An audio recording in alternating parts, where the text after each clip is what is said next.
कर्मयोगी शंकरराव बाजीराव पाटील सहकारी साखर कारखाना सहयोग ओंकार साखर कारखाना प्रायव्हेट लिमिटेड यांचा 3350 रुपये बाजार डिक्लेअर केल्याबद्दल माननीय या राज्याचे सहकार आणि संसदीय कार्यमंत्री आणि आता राष्ट्रीय साखर संघाचे अध्यक्ष माननीय हर्षवर्धन पाटील साहेब, भाग्यश्री हर्षवर्धनजी पाटील साहेब, निराभिमा सहकारी साखर कारखान्याचे चेअरमन भैया आणि व्यासपीठावरील सर्व निराभिमाचे संचालक, कर्मयोगीचे संचालक आणि पत्रकार बंधू, आलेले सर्व सभासद, शेतकरी आणि एचएनटी तोडणी वाहतूकदार, तुम्ही मी आणि माझ्या मिसेसला बोलवलं, आमचा सत्कार केला, त्याबद्दल ओंकार परिवारातर्फे मी सर्वांचं अभिनंदन करतो आणि आभार मानतो. राजकीय भाषण मी सांगितलं तसं मला करता येत नाही, पण काही घडामोडी काही गोष्टी सांगणं गरजेचं आहे. बाजार का दिला, कसा दिला, कोणी दिला हे पण सांगणं गरजेचं आहे. हे सहयोग करण्यासाठी हे सहयोगी तत्व हे काय हे अजून कुणालाच माहिती नाही. त्यासाठी हर्षवर्धन पाटलांनी 2-3 महिने अभ्यास करून त्यांचे सीए, आमचे सीए अशा जवळजवळ 3 महिने परिश्रम केल्यानंतर ते कधी देवेंद्रजीला भेटले, त्यांना कधी सांगितलं, तर नंतर मला काय निरोप आला हे काय आता ह्या सगळ्यांना सांगायची गरज नाही, पण ते पण भाषणात सांगते. म्हणजे पक्ष कोणता आहे काय हा माझा विषय नसेल, पण मला जे अनुभव आला ते मी सांगणार आहे. मी त्यांना म्हणलं मला नको कारखाना साहेब, हे डोक्याला ताप माझ्या. कारण राजकीय खूप डेंजर लोक असतात कधी एकत्र येते ना, मला कधी साहेब मला नको या कारण हा कारखाना सगळ्यांच्या डोळ्यावर आहे. हा सगळा कारखाना म्हणजे भाऊंनी जी उभा केला हा कारखाना चांगला चालावा ही हर्षवर्धन पाटलांची किंवा त्यांच्या कुटुंबियाची जी तळतळ आहे हे मी जवळून पाहिलेले. त्यांचे त्याविषयी परिश्रम मी घेतला. घेण्यासाठी फार गोष्टी असतात साहेब. मी कारखाना चालवणं ठीक आहे, हा उभा केला, डिस्टिलरी उभा केली, 10,000चा कारखाना आहे, कोजन आहे, एवढी सर्व मालमत्ता उभा करणं हे चालवणं इतके वर्ष ही सगळ्यात मोठी गोष्ट आहे. त्याबद्दल मी भाऊंचं आणि हर्षवर्धन पाटील परिवाराचं परत एकदा सभासदांचा आभार मानतो. राहिला बाजारचा विषय, तर बाजार 100% आपण सांगितल्याप्रमाणे जिल्ह्यात 1 नंबर दिला आहे. पण सभासदांना माझी विनंती, मी बाजार दिला तरी लोकांनी सभासदांनी चांगल्या प्रतीचा ऊस आपल्या कारखान्याला 100% घातला पाहिजे आणि जास्तीत जास्त कृषी झालं पाहिजे. नाही तर तुम्ही काय म्हणणार की आता माझा ऊस जात नाही, ह्याची टोळी नाही आली, त्याची नाही आली, दुसऱ्याला देतो, ह्याला देतो. तर तसं केलं तर पुढच्या वर्षी परत आपल्याला अडचण येणार आहे. कारण की ऊस जास्तीत जास्त ऊस आला तरच आपल्याला आज जसं आपण म्हणजे जिल्ह्यामध्ये बाजार केला, तसंच हर्षवर्धन पाटलांचं ताईंचं स्वप्न आहे की आपण राज्यामध्ये हा कारखाना कसा 1 नंबर होईल किंवा राज्यामध्ये हेडलाईन आली पाहिजे की कर्मयोगी शंकरराव बाजीराव पाटील यांचा जे राज्यामध्ये उच्चांकित आहे. पण हे करण्यासाठी तुम्ही सभासदांनी सर्वांनी निराभिमा आणि कर्मयोगी या दोन्ही कारखान्याला 100% ऊस घातला पाहिजे. 1 वर्ष तुम्ही 100% कारखान्याला द्या.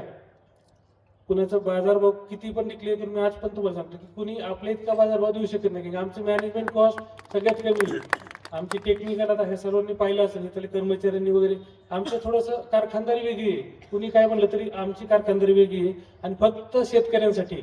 आम्हाला कुठेही काही इलेक्शन लढायचं नाही, कुठं 10 पैसे खर्च करायचे नाही, आमच्यावर काही खर्च नाही. त्यामुळं 100% आम्ही चांगल्या प्रतीचा बाजार, ऊस जर चांगल्या प्रतीचा आला तर सगळ्यात जास्त बाजार दरवर्षी आपण कर्मयोगीला देऊ शकतो.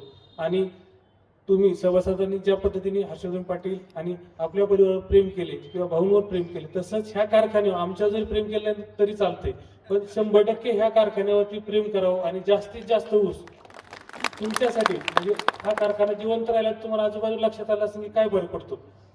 त्यामुळे हा कारखाना 100% चांगल्या पद्धतीने जिवंत राहिला तर पुणे जिल्ह्यात सर्व कारखान्याला बाजार द्यावा लागेल. म्हणजे तुमच्यामुळे इंदापूरमध्ये सगळ्या जिल्ह्यात तालुक्यात 100% बाजार लोकांना द्यावा लागणार आहे. त्यामुळे तुमच्या सभासदांची जबाबदारी आहे की जास्तीत जास्त ऊस, दुसरं काही नको, जास्तीत जास्त ऊस तुम्ही त्या बाजारावर आम्ही देणार आहे, वेळेवर पेमेंट देणार आहे. कसलीही शंका कोणाच्या मनात आणू नका. आणि आम्ही इथून घेऊन काहीच जाणार नाही. आता 3 महिने आम्ही येतोय, तुम्ही पाहिलं असं आम्ही फक्त येतोय, पाहतोय, आम्ही जातोय. आमचा काही इथं रोल नाही, काही फक्त चालवणे, तुमची देणी पूर्ण करणे, कारखाना पूर्ण नील करून साहेबांच्या ताब्यात देणे आणि सभासदांना जास्तीत जास्त बाजार, एवढं तर माझं काम आहे. तुम्ही कसलं काही सांगू आता मला बरेच लोक सांगत होते की तुम्ही त्यांचा कारखाना कशाला घेतला, आशीर्वाद पाटील नाही त्यांना कशाला दिला. आता आम्ही दोघं एकत्र असल्यामुळे आम्ही सांगत तुम्हाला कोण काय म्हणलं मला अशा सगळ्या गोष्टी आहेत. त्यामुळं सगळ्यांनी परत एकदा मी ओंकार परिवार आणि भोत्री परिवारातर्फे सर्वांचे आभार मानतो. तुम्ही जो आमचा सत्कार केला आणि यापुढे असेच प्रेम आमच्यावर राहू, जास्तीत जास्त कर्मयोगीला द्यावं अशी विनंती करतो आणि माझे छोटेसे भाषण संपवतो. जय हिंद. धन्यवाद बोत्रे पाटील साहेब. यानंतर अनेक वादळ वाऱ्यांना तोंड देत सर्वसामान्य शेतकरी सभासदांचे हिरवी सहकारी साखर कारखाना महासंघाचे अध्यक्ष, कारखान्याचे चेअरमन माननीय हर्षवर्धनजी पाटील साहेब, आपणास नम्रपूर्वक विनंती, मार्गदर्शन करावं.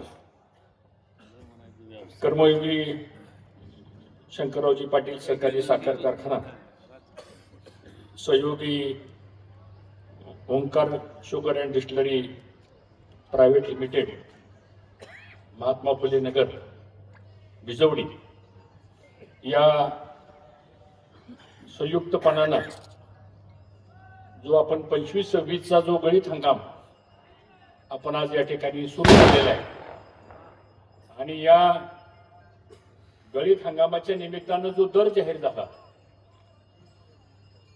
आणि तो उच्चांकी दर झाल्यामुळं या सगळ्या परिसरातल्या शेतकरी, सभासद, कामगार, तोडणी वाहतूकदार, इथं आमची बैलगाडी वाहन मुकदम सुद्धा दिसत आहेत मला इथं सगळे, या सगळ्यांनी ठरवलं की एक असा छोटा सत्काराचा कार्यक्रम करायचा.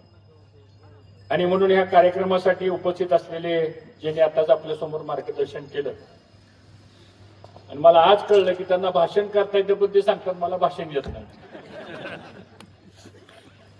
ते ओंकार ग्रुपचे प्रमुख सन्माननीय बोत्रे पाटील साहेब, नेरा विमा कारखान्याचे चेअरमन भाग्यश्री पाटील, या कार्यक्रमासाठी खास उपस्थित असलेल्या सौ रेखाताई बोत्रे पाटील, या मंचकावर उपस्थित असलेले आपल्या नेरा विमा कारखान्याचे माजी चेअरमन आमचे ज्येष्ठ सहकारी लालासाहेब पवार, राजवर्धन, कर्मयोगी कारखानाचे उपस्थित सर्व सन्माननीय संचालक, नेरा विमाचे व्हाईस चेअरमन आणि सर्व उपस्थित सहकारी संचालक, भाऊंच्या बरोबर खांद्याला खांदा लावून काम करणारे भागवत भाऊ भुजबळ असतील, गोलक भाऊ असतील, रंगातात्या देवकाते असतील, अशी कितीतरी जुनी माणसं आज इथं साक्षीदार आहेत.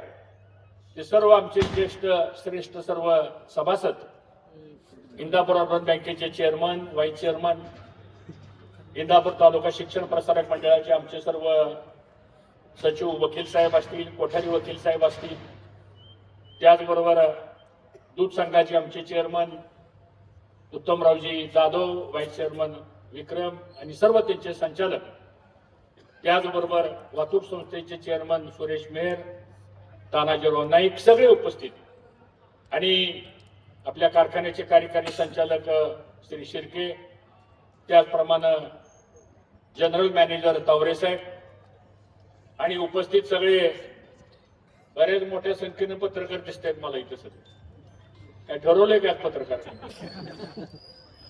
होय, जाधव हसतोय का मला शंका वाटत. सगळेच आमचे सहकारी पत्रकार मित्र, बारामतीहून सुद्धा काही पत्रकार आले आणि सर्व उपस्थित सभासद आणि उपस्थित सर्व सहकारी बंधू भगिनी आणि तरुण सहकारी मित्रांनो, मी सुरुवातीला आपणा सर्वांचं स्वागत करत असताना खरं म्हणजे आजचा दिवस हा कर्मयोगी शंकररावजी पाटील उर्फ भाऊ यांना खऱ्या अर्थानं आदरांजली अर्पण करणारा खऱ्या अर्थानं आजचा दिवस आहे.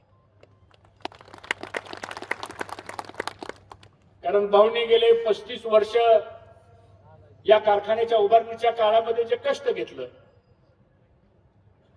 चेअरमन म्हणून भाऊंनी अनेक वर्ष या कारखान्याचं काम बघितलं.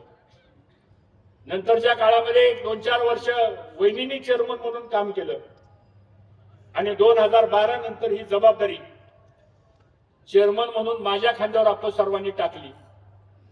2012 ते 2014 पर्यंत काही अडचण नव्हती, कारण आपण राज्य सरकारमध्ये एका महत्वाच्या पदावर आपण काम करत होतो.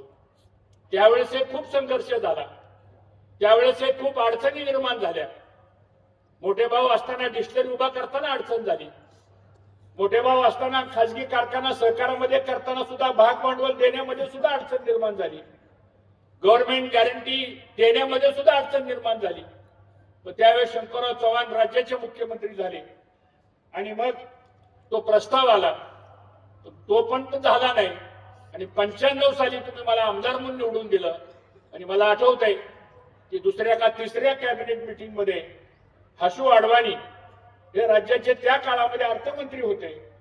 गोपीनाथ मुंडे साहेब राज्याचे उपमुख्यमंत्री होते आणि आज दुर्दैवानं मनोज जोशी साहेब नाहीत आपल्यामध्ये, ते राज्याचे मुख्यमंत्री होते. आणि त्यावेळेस वकील साहेब खास बाब म्हणून कर्मयोगी साखर कारखान्याला सरकारी भाग भांडवल देण्याचा प्रस्ताव आला आणि मला वाटतं 96 साली आपल्याला 9.5 कोटी रुपये राज्य सरकारचे पहिल्यांदा या कर्मयोगी साखर कारखान्याला मिळाले. त्यातून आपला हा कारखान्याचा प्रवास हा पुढे घेत गेला. दुर्दैवानं 14ला राजकीय समीकरण बदलली, 19ला राजकीय समीकरण बदलली, 24लाही राजकीय समीकरण आपल्या अडचणीत आली आणि मग 11-12 वर्ष कुठलाही राजकीय आपल्याला आश्रय नसताना सुद्धा हा कारखाना ठीक आहे अडचणीतून चालवत आपण गेलो. पण या ठिकाणी मला सांगायला अभिमान वाटतो, या सगळ्या अडचणी जरी आपल्या पुढे आल्या तरी आपण कधी डगमगलो नाही. पण या सगळ्या टीका सहन केल्या, आपण सगळ्याचे आरोप प्रत्यारोप आपण सहन केले. पण आजचा दिवस या 12 वर्षाच्या तपश्चर्यावरती खऱ्या अर्थानं आज शेतकऱ्यांच्या जीवनामध्ये आर्थिक परिवर्तन आलंय, याचा आनंद आज मला मनापासून या ठिकाणी झालेला आहे. हृदय भरून येत आहे. शेवटी आयुष्यामध्ये माणसं काही पैसे गुण वर जाणार नाही, काही संपत्ती गुण कोण जाणार नाही. पण ज्यांनी म्हणून आम्हाला टार्गेट केलं, ज्यांनी म्हणून आमच्यावर टीका केली, ज्यांनी म्हणून आमच्यावर नाही ते आरोप केले, सांगतो तुम्हाला. अहो एक तर महाभाग असे म्हणायचे म्हणजे हे बंद पाडलं आणि हर्षवर्धन पाटलांनी खासगी कारखान्याला तिथून उभा केला. आणि एवढं नॉलेज नाही ह्यांना. म्हणजे इथला कारखाना बंद पाडला आणि काय दुर्दैवानं माणसं सुरासूर मिसळायची संपूर्ण. सगळा अन्याय आम्ही सहन केला. पण आज मी आपल्याला अभिमानानं सांगतो, पुणे जिल्ह्यामध्ये विक्रमी दर देण्याचं काम बोत्रे पाटील आपण केलं. आपल्या मनापासून आज या ठिकाणी अभिमान. परिस्थिती बदलती माणसाची सांगतो. कधी कोणावर अशी दुजापानाची भावणूक या ठिकाणी करू नये. एवढा त्रास आहे मागच्या 10-12 वर्षाच्या काळामध्ये झाला. ज्याचा ऊस नाही तो तर सगळ्यात पुढून आमच्या विरोधात बोलायचा पहिल्यांदा. आता निलेशने तर भाषण केलं की जसं काय म्हणजे निलेशच कारखाना चालवतो. मी तर राजू शेट्टीला म्हणलं तुलाच एक कारखाना देतो चालवायला, तू चालव का? गमतीचा भाग सोडा, ठीक आहे मागणी केली पाहिजे. काही लोकांचं म्हणणं आहे की शेतकऱ्याचे सगळेच प्रश्न कारखान्याने सोडवले पाहिजे. शक्य आहे का बाबा? शेवटी शेतकरी अडचणीत आमचा ऊस जातो, इथं कोण ऊसवाला नाही सांगा. हे पण शेतकरीच आहेत बोत्रे पाटील सुद्धा. एक शेतकऱ्याचा मुलगा पुणे जिल्ह्यातल्या मांडवगण फराटासारख्या एका छोट्या गावामध्ये अतिशय प्रतिकूल परिस्थितीमध्ये संसार प्रपंच केला, कष्ट केलं, जिद्द बाळगली, शेतकऱ्याचं हित डोळ्यासमोर ठेवलं आणि बघता बघता आज 20-21 कारखाने एक बोत्रे पाटील परिवार चालवतोय. हा शेतकऱ्यांचा मुलगा असल्यामुळं हा शेतकऱ्याच्या व्यथा आणि शेतकऱ्याची अडचण दुसऱ्यांनी कुणी सांगण्याची गरज नाही, इतकं अनुभव त्यांना या सगळ्या शेतकरी असल्यामुळे या ठिकाणी झालेला आहे. आणि म्हणून आम्हाला अभिमान आहे की खऱ्या अर्थानं भाऊंचं स्वप्न आज या ठिकाणी आपण पूर्ण करू शकलो.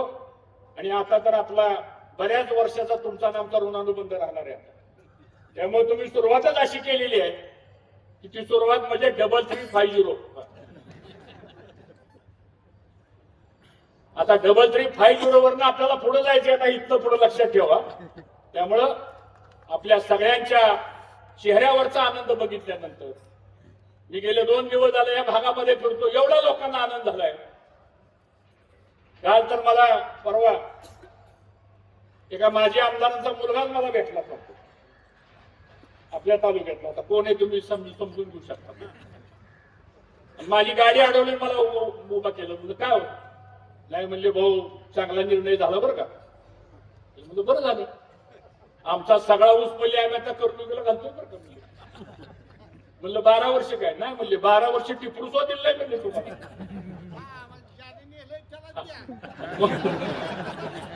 त्याच्यावर येतो मी जरा. आणि म्हणून विरोधी सुद्धा ठीक आहे, कोणाला विरोध करायचा हा व्यासपीठ वेगळं आहे, पण आज आपण कारखाना चालवत असताना अडचणीही समजून घेतल्या पाहिजे, परिस्थितीही समजून घेतली पाहिजे. आणि म्हणून भाग्यश्री म्हणल्याप्रमाणे आज आपले कारखाने आर्थिक अडचणीमध्ये का आले हेच विचारतात आता आम्हाला, तुम्ही कारखाना चालवायला का दिला, आणि हेच आपली कारखान्याची अडवणूक करतात. दुहेरी भूमिका घ्यायची. आपल्या कारखान्याला, दोन्ही कारखान्याला कोणत्या बँकेने अडवलं, का अडवलं ते बोललं पाहिजे आता कुठेतरी. आता आज आपली सगळीकडे अडवणूक या जिल्हा मध्यवर्ती बँकेच्या माध्यमातून झाली, आणि आज सांगतायत की यांनी कारखाना चालवायला दिला. हो दिला, आम्ही कारखाना चालवला, काय चूक केली काय? 3350 रुपये उच्चांकी दर दिला, काय चूक झाली आमची? शेतकऱ्याच्या हिताकरता आपण या ठिकाणी कारखाना चालवायला दिलेला आहे, आणि आता शेतकऱ्याचं हित भविष्य काळामध्ये निश्चितपणाने उज्ज्वल झाल्याशिवाय राहणार नाही याची खात्री आपण या ठिकाणी बाळगायला हरकत नाही. म्हणून आपण मित्रांनो या कारखान्या संदर्भात अडचणी आहे नाही असं नाही. तुम्हाला वाटलं नाही की निरभीमा बी 3100 रुपये देईल का, आणि ही बी 3350 रुपये देईल का? कारण शेवटी आपण काही पैसे मिळवण्यासाठी इथं आलेलो नाही. काय लागतं माणसाला? 2 वेळेचं अन्न असलं मी बाद झालं. काय एखादा श्रीमंत 1000 कोटीचा मालक असला तो काही सोन्याचं खातो काय?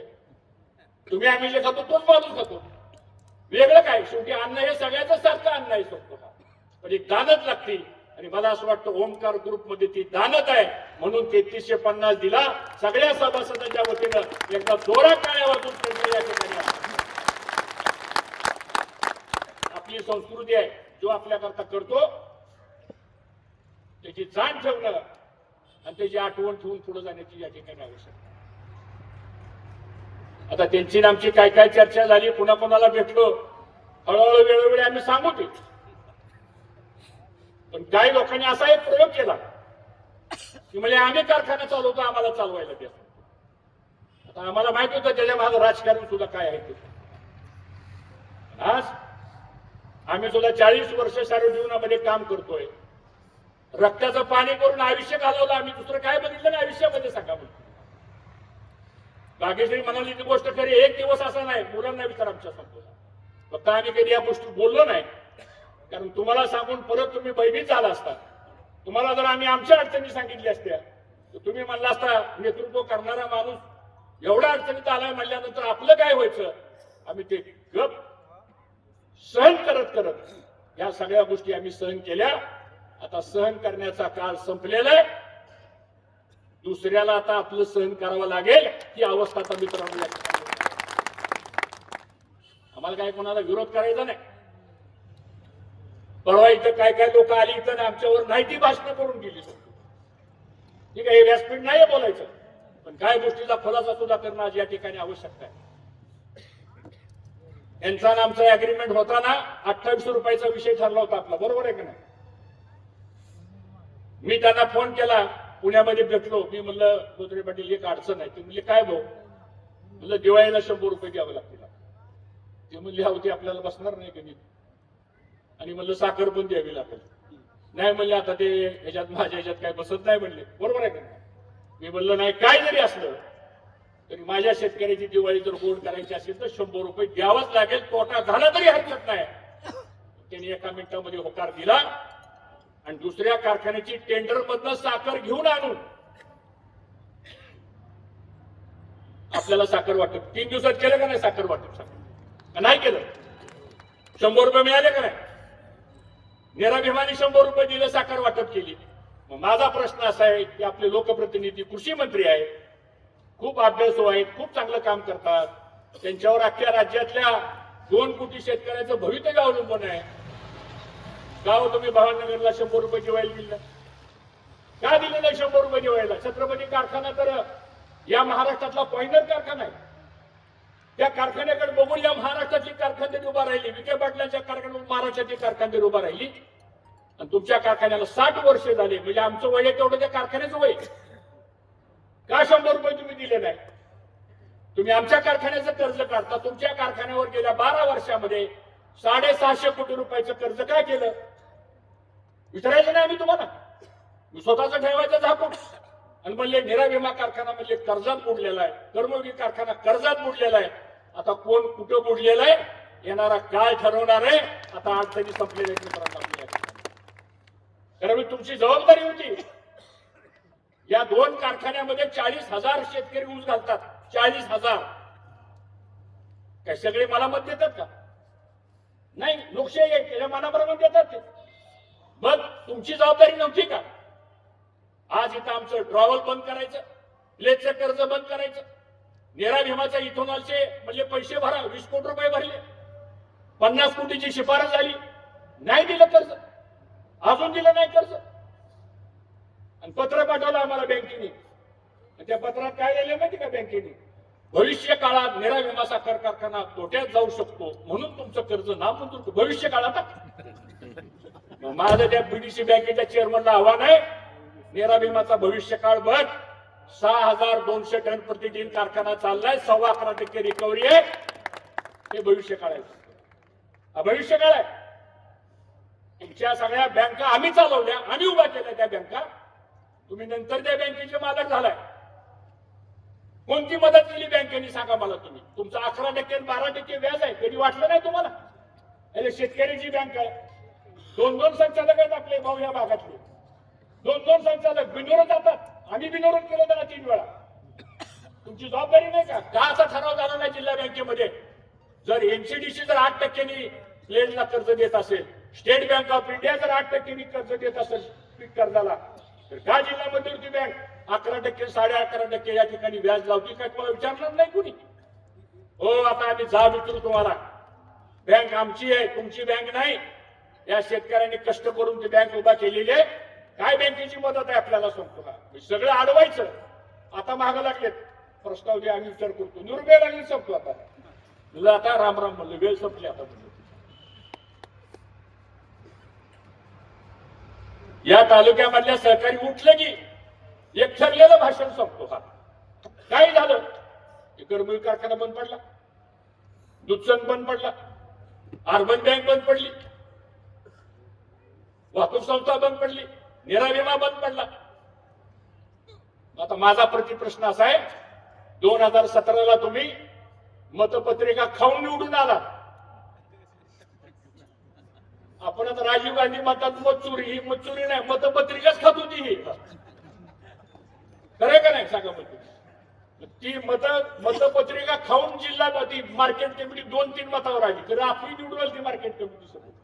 ही होता की काउंटिंगला सगळी आज संपतो. सत्ता नव्हती आपल्याकडं, अडचणी होत्या आपल्याकडं. यारला अजून जरी कधी ती यार भेटला तर त्याला मी विचारतो, का रे बाबा म्हणलं, तुझी सुवर्ण अक्षरानं कारकीर्द लिहावं लागेल म्हणलं. मतच खाल्ली की. ती मार्केट कमिटी ज्यावेळेस आपल्या ताब्यात होती, भाऊनी काढलेली संस्था आहे. भाऊ त्या मार्केट कमिटीचे संस्थापक होते. मी राज्याचा पणन मंत्री असताना कोत्रे पाटील साहेब आम्ही 60 कोटी रुपयाचं सबसिडी त्या मार्केट कमिटीला आपण दिली. खास बाब केली. फिश मार्केट हिंदुस्थानमध्ये कुठं नाही, फक्त एकाच मार्केट कमिटी, ती म्हणजे इंदापूरच्या मार्केट कमिटी. नियमन केलं, कायदा बदलला आम्ही सांगतो. आणि आज रत्नागिरी पासून आणि सिंधुदुर्ग पासूनचे व्यापारी आमच्या मार्केटमध्ये येतात. आणि या सगळ्या उजनीच्या मार्केटचा 10, 15, 20 लाखाचा रोजचा सेल होतो. ते कुणी उभा केलं? ते आपण उभा केलं. 25 एकर जागा घेतली मार्केट कमिटीला. त्या हायवेला मोठे भाव असताना 3 वेळा व्यवहार आमचा रद्द झाला. मी काय सांगतो या गोष्टी? पण घेतली जागा आपण ती 1.25 लाख रुपये एकरांनी जागा घेतली. आज त्या एका एकराची किंमत 2 कोटी रुपये झाली. कुणी केलं हे सगळं? आणि आज ती मार्केट कमिटी बघा, तुमच्या ताब्यात आहे मार्केट कमिटी. काय अवस्था आहे? डाळिंबाचं मार्केट बंद झालं, घोडे आणायचे, कुत्रे आणायचे, नाचवायचे, झालं मार्केट कमिटीचं काम करतो. शेतकऱ्याकरता संस्था काढली. काय केलं काय तुम्ही? नगरपालिकेचा प्रचार करताना सगळे गाळेधारक माझ्याकडे आले. अहो म्हणले 10-10 लाख रुपये डिपॉझिट केले त्या गाड्याचं, नाही पैसे भरले तर लगेच शिवीगाळ, हाणामारी. ही शेतकऱ्याची मार्केट कमिटी. परत म्हणले हर्षवर्धन पाटलांनी खरेदी संघ बंद पाडला. बंद नाही पाडला. आज त्या खरेदी संघाची 5-10 कोटीची प्रॉपर्टी आपण निर्माण केली. ती बी अशी दप्तरातली खरेदी संघाची निवडणूक लढवून तुम्ही ताब्यात घेतली. एक माणूस आहे तिथून नोकरीला आता त्या खरेदी संघामध्ये. सभापती बऱ्याच तुम्ही बी गेलता तिथं मिटिंगला, बघितलं असं काय काय करत होती सांगा म्हणजे काय का तिथं काय बरं चहा तरी पितो का प्यायला बंद आहे का नाही समजा हे तुम्ही संस्था चालवताय छत्रपती कारखाना ही संस्था तुम्ही चालवताय कुणाला आरोप करता हो आम्ही अडचणीत होतो आम्ही काय भ्रष्टाचार केला नाही आम्ही चुकीचं वागलो नाही आम्ही या तालुक्यातल्या शेतकऱ्यांच्या करता आज 40 वर्ष मी माझ्या आयुष्यातली घालवली भाऊंनी 60 वर्ष आपल्या आयुष्यातली घालवली पण आज इंदापूर तालुका स्वाभिमानानं उभं करण्याचं काम केलेलं आहे आणि त्याच्यावर कळत चढवण्याचं काम आज बोत्रे पाटील आपण केलं आपलं खरं मनापासून आता हे सगळे दिवस बदलायला लागलेले मला सुद्धा बरीच लोक म्हणतात काय राव एवढा दर असतो काय म्हणले आणि निलेश मी कधी अशी बैठक घेत नव्हतो तसली बैठक अंधारात माझी नसती कधी सोडतो आज मला आज कळलं भीमाशंकरचा 3100 रुपये दर जाहीर झाला बघितल्यात माहिती घेतली आज 3350 रुपये आज तुम्हाला मित्रांनो दर दिलेला आहे आता तुमची पण जबाबदारी अधिक आहे हा पहिला प्रयोग आहे कोलॅबोरेशन मधला की सहकारी साखर कारखाना एका बाजूला आणि ओमकार ग्रुप दुसऱ्या बाजूला त्यांनी सुद्धा 20-21 कारखाने घेतले काही त्यांनी खरेदी केले काही त्यांनी लीज वरती घेतले काही त्यांनी बँकेच्या ऑप्शन मध्ये घेतले तो व्यवहार वेगळा पण हा एकमेव असा व्यवहार आहे करमुळगीचा आणि ओमकार ग्रुपचा की कोऑपरेटिव्ह मध्ये स्ट्रक्चर आपलं असंच राहणार आणि ह्यांची इन्व्हेस्टमेंट ह्याच्यामध्ये आणून उत्तम पद्धतीने हा कारखाना हा चालेल याची सुरुवात 14 ऑगस्टला त्यांनी ताबा घेतला अजून 14 डिसेंबर याचे म्हणजे 3 महिन्यातला फरक जर आपण बघितला तर एवढ्या जलद गतीनं या सगळ्या गोष्टी या संदर्भामध्ये झालेल्या आहेत आणि मला विश्वास आहे की आज इथलं सगळं वातावरण बघितल्यानंतर आज आमच्या शेतकऱ्याच्या जीवनामध्ये एक वेगळा आनंद झालेला आहे आणि मला असं वाटतं पहिल्यांदा असा दर दिल्यामुळे सत्काराचा योग इथं आला पडतो तुम्हाला नाहीतर आमचा योग असा असायचा वामनराव काय भाऊ पुढचं बिल कधी मिळेल एक जर हाऊस माझ्या मिळेल का नाही मिळेल ठीक आहे पण आम्ही संयमानं शांततेनं कुणी काय जरी बोललो समजू कारखाना बंद झाल्यानंतर आमच्या दोन्ही तिन्ही पिढीचे फोन आला कोणाचा बिल कधी जमा होणार ठीक आहे तोही दिवस आपण बघितले पण आपण कधी मागं हटलो नाही मी आज आपल्याला सांगतो जीवात जीव असेपर्यंत या भागातल्या शेतकऱ्याचा एक नया पैसा सुद्धा अडचणीच्या काळामध्ये आपण ठेवला नाही आणि आता तर काळ बदललेला आहे भविष्यामध्ये अधिकचे 2 पैसे आपल्याला कसे मिळतील या दृष्टीने आपण प्रयत्न करणार आहोत हे मला आपल्या सर्वांना या ठिकाणी मुद्दाम सांगायचे आणि म्हणून मी जास्त वेळ आपला घेणार नाही मित्रांनो कारण आज एक वेगळा कार्यक्रम इथं आयोजित केलाय आपण खरं म्हणजे बोत्रे पाटील यांचा जो काही ग्रुप आहे त्याची माहिती सुद्धा आपण घेण्याची आवश्यकता आहे त्यांचा राजकारणाशी काही संबंध नाही बऱ्याच वेळा लोकांना प्रश्न पडतो मला या अगोदर प्रश्न पडायचा की ही एवढी 20-22 कारखाने कसे काय चालवतात पण त्यांचं साधं आणि सोपं गणित आहे ते गणित असं आहे की पहिला त्यांचं तत्व असं आहे की हा व्यवसाय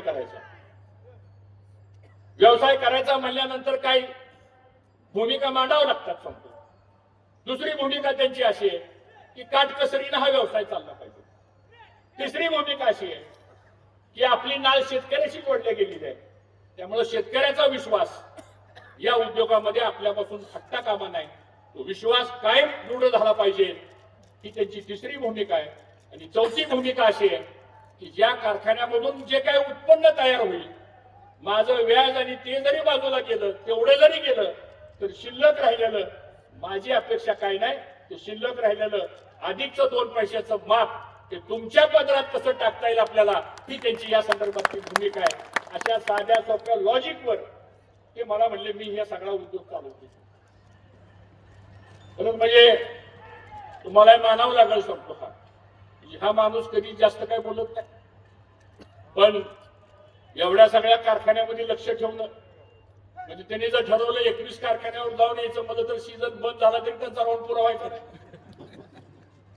पण जिद्द आहे चिकाटी आहे कुठेतरी शेतकऱ्याच्या कुटुंबामध्ये जन्म घेतलेला असल्यामुळं कदाचित काहीतरी आपल्याला शेतकऱ्याचं देणं लागत असेल कुठल्या तरी आपल्या पूर्वजन्मीच्या ह्याच्यामध्ये त्या भावनेतनं आज ही मंडळी पुढे आलेली आहेत आणि म्हणून आपल्या जिल्ह्यामध्ये आपल्या शेजारच्या तालुक्यातला एक शेतकऱ्याचा मुलगा यांनी हा कारखाना चांगल्या पद्धतीने चालवावा अशा प्रकारचा प्रयत्न या ठिकाणी आपण सुरू केलेला आहे।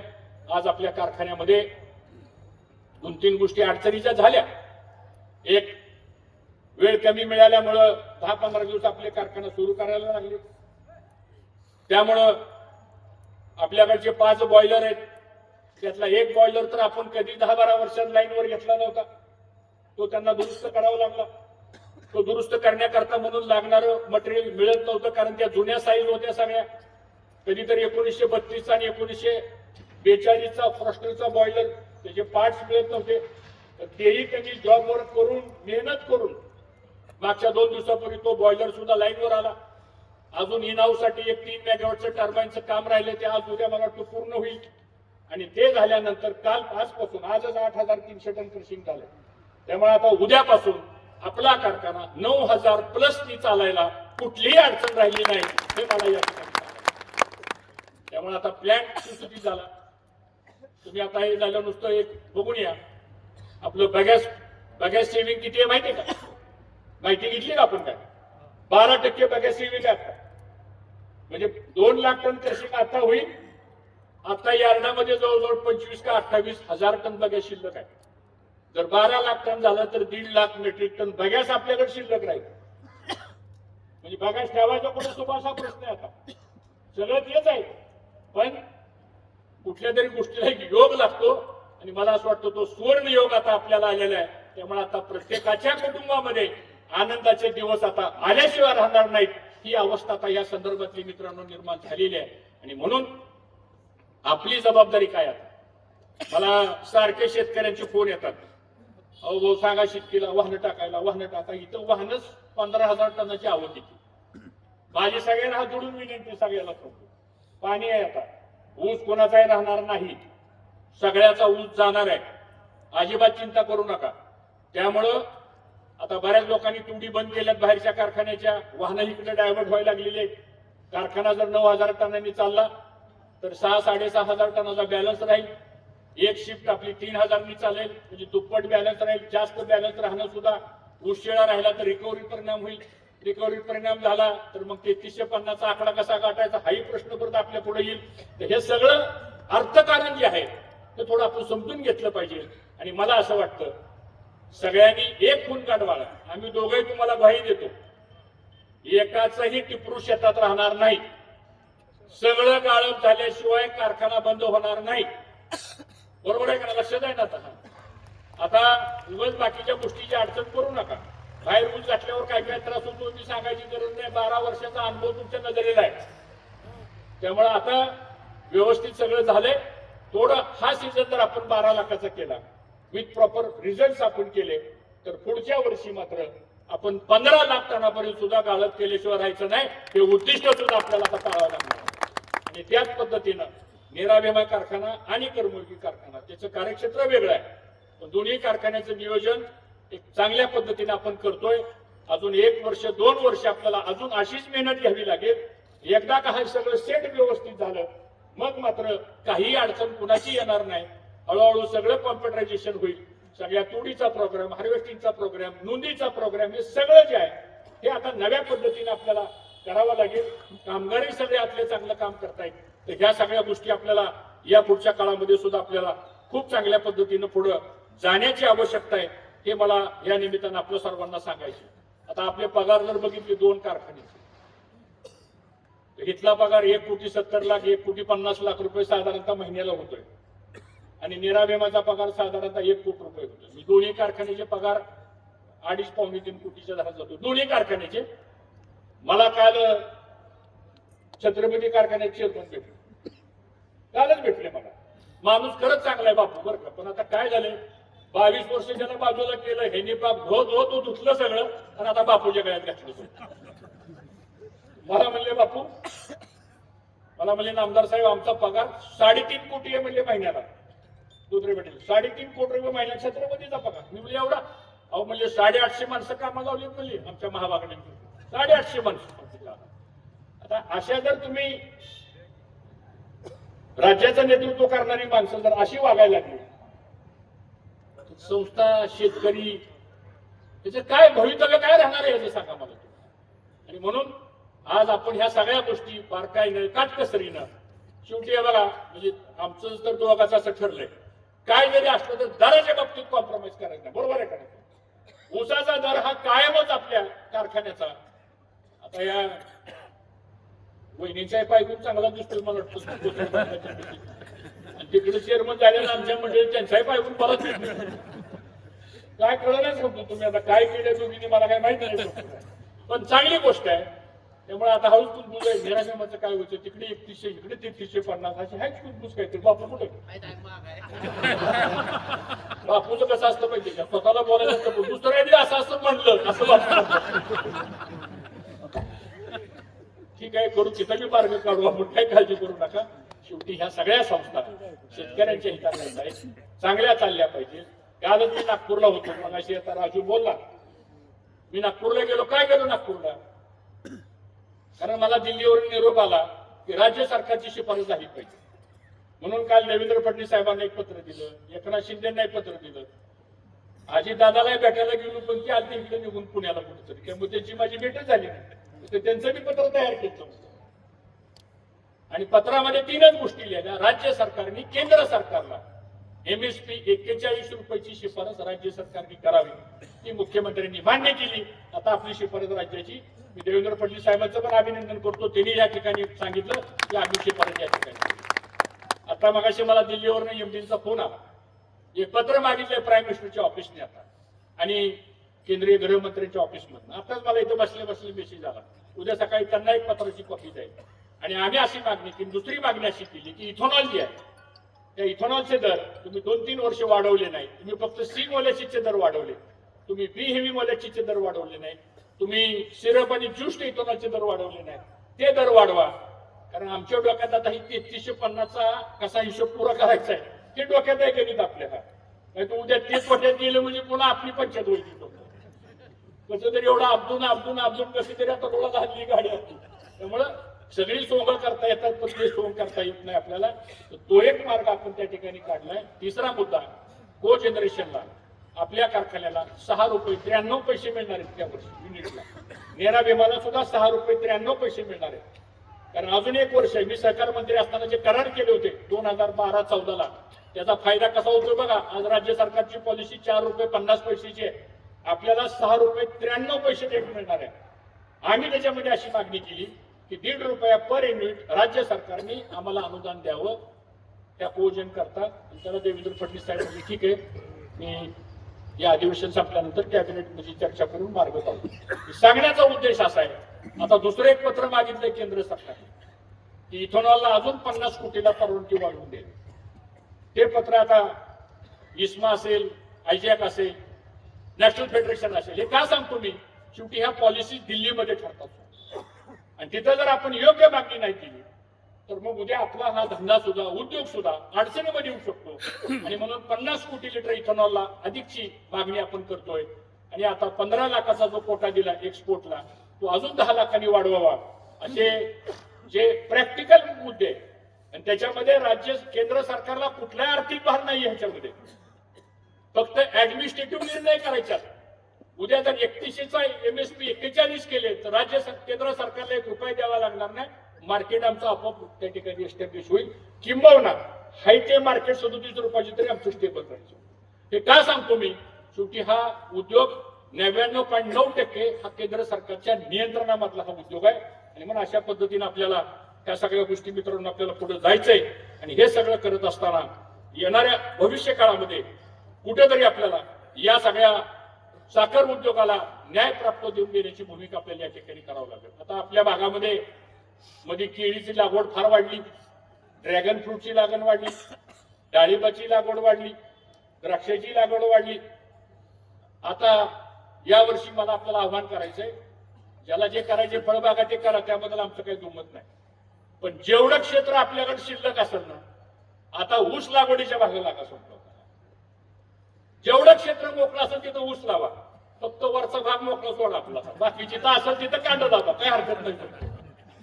कारण असं आहे की आता या पद्धतीने आपली कारखानदारी चालल्यानंतर चांगला भाव मिळेल, 2 पैसे शाश्वत आपल्या याच्यामध्ये येतील आणि त्यातून आपल्याला नव्या पुढच्या पिढीला सुद्धा एक चांगलं शिक्षण, चांगली घरं, नव्या पिढीला मुलांचं चांगलं संगोपन, शेवटी ह्यातनं ह्या सगळ्या गोष्टी करतात.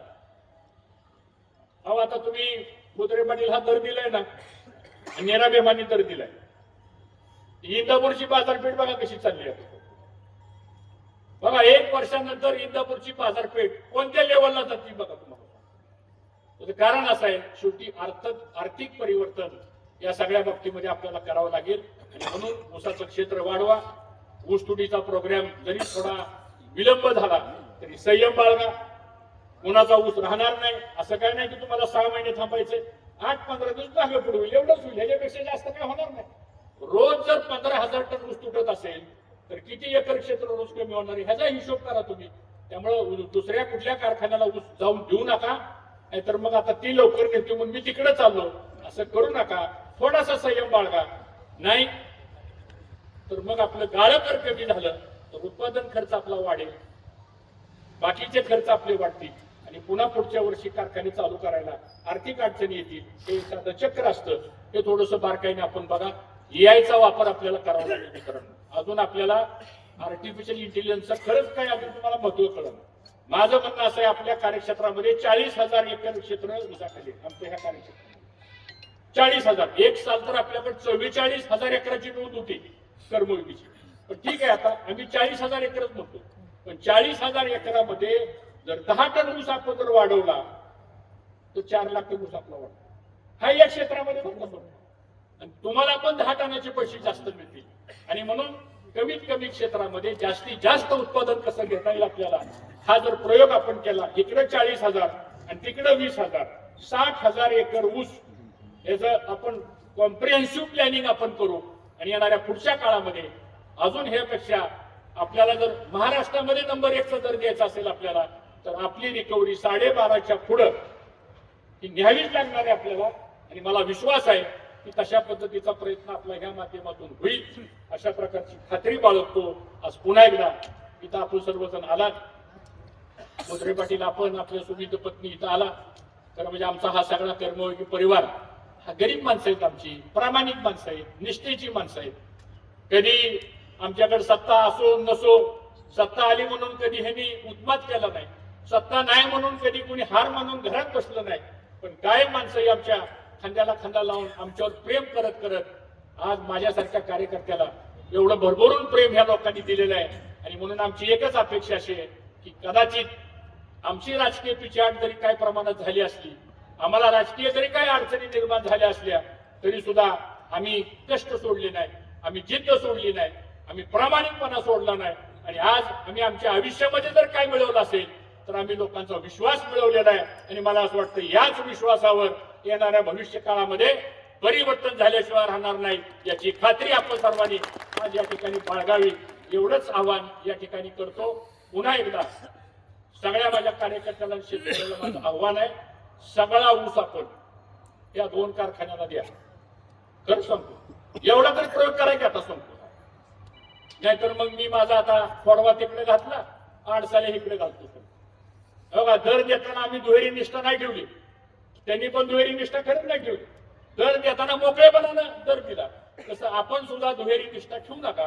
आहेत काही लोक 5-10% आता ही म्हणला ती बरोबर आहे, ज्यांनी 12 वर्ष ऊस घातला ती त्याचा ऊस सगळ्यात पहिला येतो.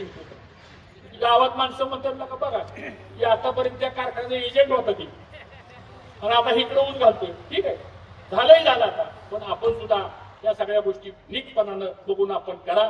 काही अडचण आली तर इथं तावरे साहेब आहेत, आमचे शेतकीचे अधिकारी इथं आहेत, आम्ही रोज इथंच आहे, संचालक मंडळ सगळं इथंच आहे.